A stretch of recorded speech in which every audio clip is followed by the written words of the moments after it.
Hi guys, welcome back another video. Today in this video we will talk how to delete Wevideo account. Okay, so all official steps you can see on your screen. So let's get started. First of all, you have to visit on the official website and you need to log in into your account, which account you want to delete.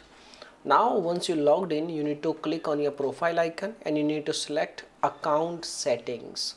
And when you select account settings, you will see these three options: privacy setting, connected apps, and manage personal data. You need to select manage personal data, and over here you can see permanently delete this account option at very bottom side. You need to select this option, and when you select this option, a new pop-up window will appear. It will ask you some kind of permissions, and you need to provide a reason, and this is also a warning.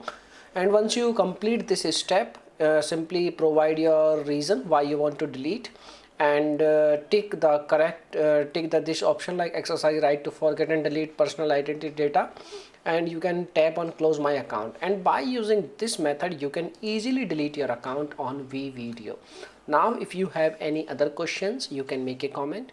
I will reply very soon, and thanks for watching this video. Bye bye, take care, see you soon in the next video.